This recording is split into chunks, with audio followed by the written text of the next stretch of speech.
So now we are going to learn about, regarding the X-rays of the thorax.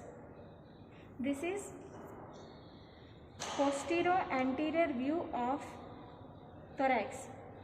Means here the X-ray beam is projected from the posterior to the anterior side.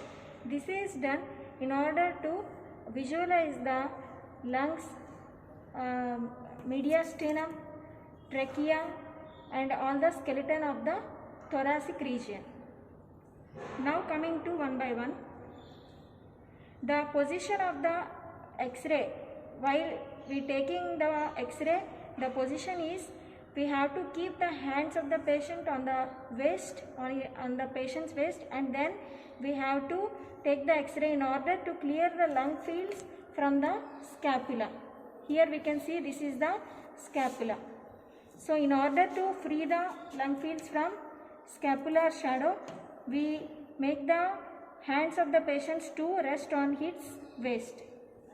Now coming to soft tissues. The most common soft tissues here we can see is the breast. The breast shadow can be seen in the lower parts of the lung fields.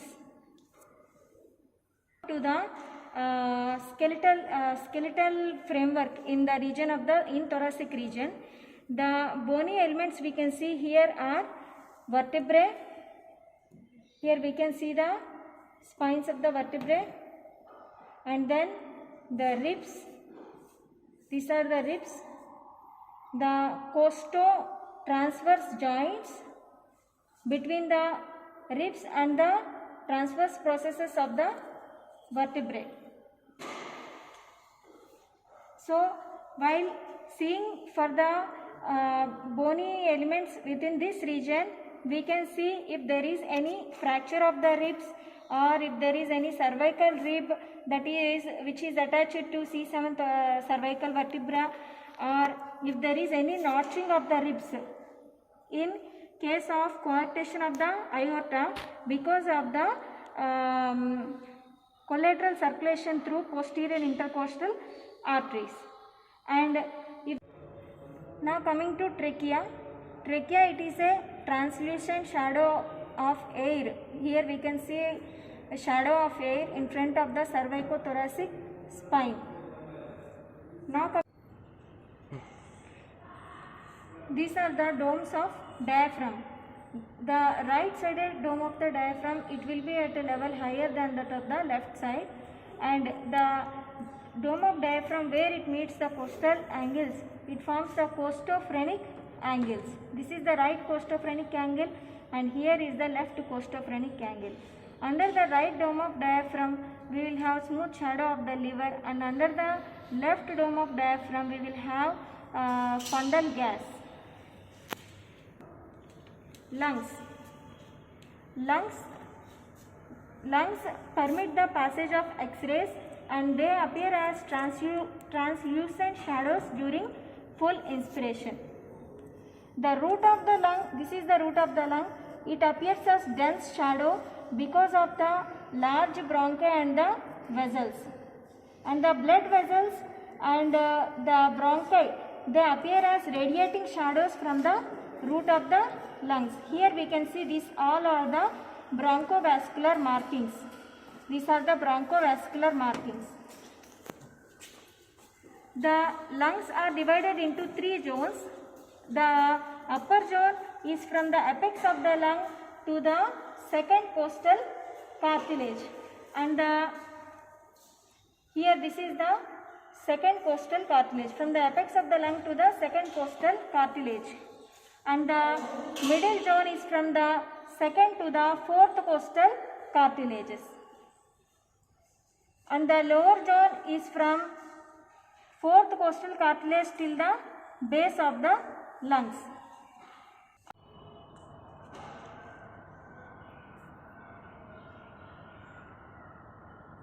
Some diseases such as pneumothorax, that is presence of air within the pleural cavity, hydropneumothorax, air fluid level within the pleural cavity, and tuberculosis of the lungs, pneumonia, certain pathologies can be studied, can be identified by seeing the radiographs of lungs. And advanced techniques to visualize the bronchi are bronchoscopy. So this bronchoscopy even helps to see the interior of the bronchi and also to see. Now coming to the mediastinum. This mediastinal shadow, it is formed by the superimposition of the structures within the mediastinum, and mostly these are the shadow is produced by the heart and the vessels that enter and leave the heart. So here this is the heart. The transverse diameter of the heart, it equals to the half the transverse diameter of the thoracic cage. Transverse diameter of heart equals to half the transverse diameter of the thoracic cage. Now the right border of the mediastinal shadow, it is formed by the right brachiocephalic vein, superior vena cava, right atrium and inferior vena cava. Right border of the mediastinal shadow is formed by right brachiocephalic vein, superior vena cava, then right atrium and inferior vena cava. Whereas the left border of the mediastinal shadow, it is formed by the aortic knuckle. Aortic knuckle, it is nothing but the aortic arch projecting into the left mediastinal shadow. Aortic knuckle and then left margin of the pulmonary trunk and then left atrium and left ventricle. Left margin of the mediastinal shadow is formed by aortic knuckle and then left margin of pulmonary trunk and then left atrium and left ventricle. So in another X-ray we can see these features. This is the aortic knuckle, then followed by left margin of pulmonary trunk, left atrium and left ventricle.